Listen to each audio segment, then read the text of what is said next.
ಜೀವದ ಹಂಗು ತೊರೆದು ಹೆದ್ದಾರಿ ದಾಟುವಂತಹ ಮಕ್ಕಳು ಅಂಡರ್ ಪಾಸ್ ಕೊರತೆ ಆಗಿದೆ. ಮಕ್ಕಳು ಪರದಾಡ್ತಾ ಇದ್ದಾರೆ. ನಿತ್ಯ ಹೆದ್ದಾರಿಯನ್ನು ದಾಟಲು ವಿದ್ಯಾರ್ಥಿಗಳು ಹರಸಾಹಸ ಪಡುವಂತಹ ಪರಿಸ್ಥಿತಿ ಎದುರಾಗಿಬಿಟ್ಟಿದೆ. 10ಕ್ಕೂ ಹೆಚ್ಚು ಮಕ್ಕಳಿಗೆ ಸಂಕಷ್ಟ ಆಗ್ತಾ ಇದೆ. ಕೇಳುವವರು ಯಾರೂ ಇಲ್ಲ ಇಲ್ಲಿ. ಮತ್ತೆ ಹೇಗೆ ವಿದ್ಯಾರ್ಥಿಗಳು ಓಡಾಡ್ತಾರೆ? ಜೀವನದ ಹಂಗನ್ನೇ ತೊರೆದು ಬಿಟ್ಟಿದ್ದಾರೆ ವಿದ್ಯಾರ್ಥಿಗಳು.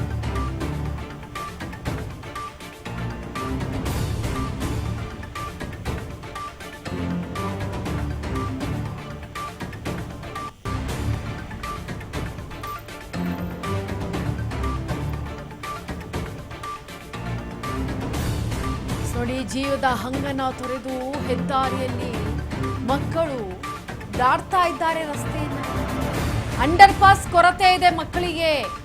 ಮಕ್ಕಳು ಪರದಾಡ್ತಾ ಇದ್ದಾರೆ ಯಾವ ರೀತಿಯಾಗಿ ಹೋಗಬೇಕು ಅಂತ.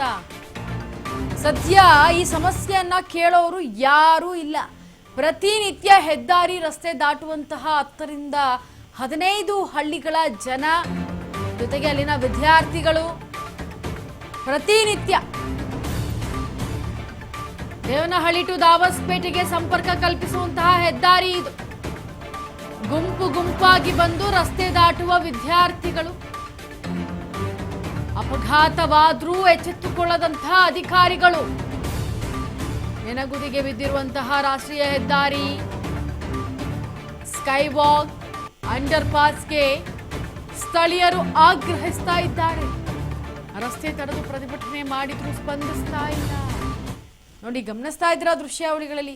ಪ್ರತಿನಿತ್ಯ ಈ ಒಂದು ಹೆದ್ದಾರಿಯಲ್ಲಿ ರಸ್ತೆ ದಾಟೋದಕ್ಕೆ ಪರದಾಡುವಂತಹ ಪರಿಸ್ಥಿತಿ ಹಳ್ಳಿ ಜನರದ್ದು. ಸುಮಾರು 10 ರಿಂದ 15 ಹಳ್ಳಿಗಳ ಜನ ಈ ಒಂದು ಹೆದ್ದಾರಿಯನ್ನು ದಾಟಬೇಕು ಅಂದರೆ ತಮ್ಮ ಜೀವದ ಹಂಗನ್ನು ತೊರೆದು ತಮ್ಮ ಜೀವವನ್ನು ಕೈಯಲ್ಲಿ ಹಿಡಿದುಕೊಂಡು ರಸ್ತೆಯನ್ನು ದಾಟುವಂತಹ ಪರಿಸ್ಥಿತಿ. ಯಾರೂ ಹೇಳೋರಿಲ್ಲ, ಕೇಳೋರಿಲ್ಲ. ಸದ್ಯ ದೇವನಹಳ್ಳಿ ಟು ದಾಬಸ್ಪೇಟೆಗೆ ಸಂಪರ್ಕಿಸುವಂತಹ ಹೆದ್ದಾರಿ ಇದು. ಗುಂಪು ಗುಂಪಾಗಿ ಬಂದು ರಸ್ತೆಯನ್ನ ದಾಟಬೇಕು ಅಂತಹ ಪರಿಸ್ಥಿತಿ ಎದುರಾಗಿ ಬಿಟ್ಟಿದೆ ವಿದ್ಯಾರ್ಥಿಗಳದು. ಸ್ಕೈ ವಾಕ್ ಇದೆ, ಆದ್ರೆ ಅದು ಯೂಸ್ ಇಲ್ಲ. ಏನೋ ಅಪಘಾತ ಏನಾದ್ರೂ ಆದ್ರೆ ಏನು, ಯಾರು ಹೊಣೆ? ಈಗ ಆಲ್ರೆಡಿ ಎಷ್ಟು ಅಪಘಾತಗಳಾಗಿವೆ. ಇದಕ್ಕೆ ಸಂಬಂಧಪಟ್ಟಂತೆ ಅಧಿಕಾರಿಗಳಿಗೆ ಹೇಳಿದ್ರು ಕೂಡ ಎಚ್ಚೆತ್ತುಕೊಳ್ತಾ ಇಲ್ಲ ಅಧಿಕಾರಿಗಳು. ಯಾಕಂದ್ರೆ ಈ ಒಂದು ಹೈವೇನಲ್ಲಿ ಸಿಕ್ಕಾಪಟ್ಟೆ ಸ್ಪೀಡಾಗಿ ಬರ್ತಾ ಇರುತ್ತೆ ವಾಹನಗಳು. ಅಂಥ ಸಮಯದಲ್ಲಿ ರೋಡನ್ನು ದಾಟುವಾಗ ಒಂದಿಷ್ಟು ಏನಾದರೂ ಹೆಚ್ಚು ಕಮ್ಮಿ ಆಯಿತು ಅಂತಂದರೆ ಜೀವವನ್ನೇ ಕಳೆದುಕೊಳ್ಳುವಂತಹ ಪರಿಸ್ಥಿತಿ ಎದುರಾಗುತ್ತೆ. ರಾಷ್ಟ್ರೀಯ ಹೆದ್ದಾರಿ ಸ್ಕೈ ವಾಕ್ ಕಾಮಗಾರಿ ನಡೀತಾ ಇದೆ, ಆದರೆ ಇನ್ನೂ ಕೂಡ ಪೂರ್ಣಗೊಂಡಿಲ್ಲ. ಸ್ಕೈ ವಾಕ್ ಇಲ್ಲ, ಅಂಡರ್ ಪಾಸ್ ಕರೆಕ್ಟ್ ಆಗಿಲ್ಲ. ಮತ್ತು ಯಾವ ರೀತಿಯಾಗಿ ಸ್ಥಳೀಯರು ಓಡಾಡಬೇಕು? ಇದೇ ರೀತಿಯಾಗಿ ಅಡ್ಡ ಮಾರ್ಗವನ್ನೇ ಹಿಡಿದುಕೊಳ್ಬೇಕಾಗತ್ತೆ. ಹಾಗಾಗಿ ಸ್ಥಳೀಯರು ಒಂದ್ ಕಡೆ ಆಕ್ರೋಶವನ್ನು ಹೊರಹಾಕ್ತಾ ಇದ್ದಾರೆ. ಸ್ಕೈ ವಾಕ್ನ ರಿಪೇರಿ ಮಾಡ್ತಿದ್ದಾರೆ, ಕಾಮಗಾರಿ ಮಾಡ್ತಿದ್ದಾರೆ. ನಾವು ಹೇಗೆ ಓಡಾಡೋದು? ಇತ್ತ ಅಂಡರ್ ಪಾಸ್ ಕೂಡ ನ್ಯಾಯವಾಗಿಲ್ಲ. ಅದನ್ನು ಅಟ್ಲೀಸ್ಟ್ ಏನಾದರೂ ತೆಗಿತಾರ? ಅಥವಾ ಈಗ ಮಳೆ ಬರ್ತಾ ಇರೋ ಸಂದರ್ಭದಲ್ಲಂತೂ ನೀರಂತೂ ತುಂಬಿಬಿಟ್ಟಿರುತ್ತೆ ಬಿಡಿ ಅಂಡರ್ ಪಾಸಲ್ಲಿ. ಆದರೂ ಕೂಡ ಅಧಿಕಾರಿಗಳು ಎಚ್ಚೆತ್ಕೊಳ್ತಾ ಇಲ್ಲ.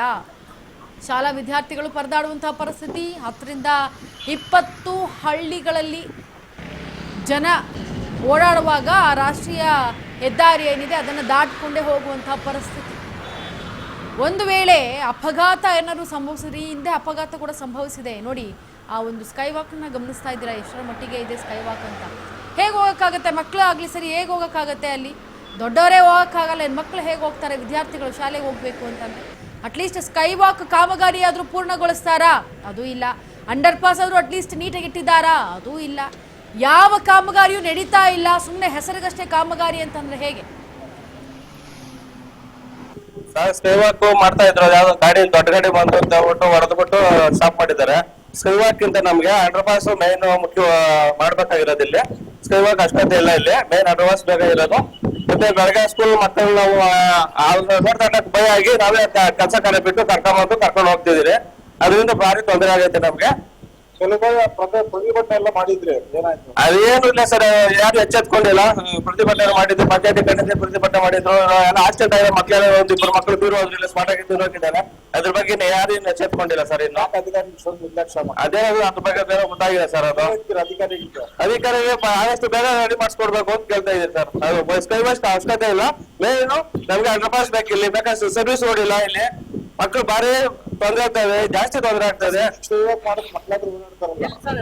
ಮಕ್ಕಳು ಓಡೋದು ಅಕಸ್ಮಾತ್ ಏನೋ ಅನಿವಾರ್ಯ ಇದು ನಮ್ಗೆ ಸ್ಕೈ ವಾಕ್ ಇಲ್ಲಿ ಅವಶ್ಯಕತೆನೇ ಇರಲ್ಲ.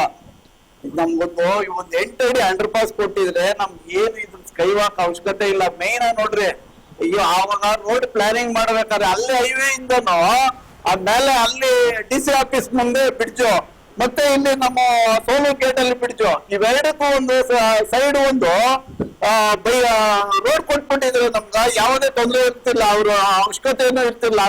ಇದ್ರಲ್ಲಿ ಸರ್ವಿಸ್ ರೋಡ್ ಅಲ್ಲಿ ಓಡಾಡ್ಕೊಳ್ಳೋರು. ಏನಂದ್ರೆ ಮಕ್ಕಳು ಓಡಾಡೋದು ಇದಾದ್ರೂ ಮಾಡಿದ್ರೆ ಮಕ್ಕಳು ಅನುಕೂಲ ಆಗುತ್ತೆ ಸ್ಕೂಲ್ಗೆ. ಸರ್ ಮಕ್ಕಳದು ಅಂದ್ರೆ ಈಗ ಅದ್ರ ಮೇಲೆ ವಯಸ್ಸಾಗಿರೋ ನೋಡೋಣ, ಇಷ್ಟೆಲ್ಲ ಆದ್ರೂ ಕೂಡ ಎಚ್ಚೆತ್ತುಕೊಂಡಿಲ್ಲ. ಈಗ್ಲಾದ್ರೂ ಅಧಿಕಾರಿಗಳು ಎಚ್ಚೆತ್ತುಕೊಳ್ತಾರ ಅಂತ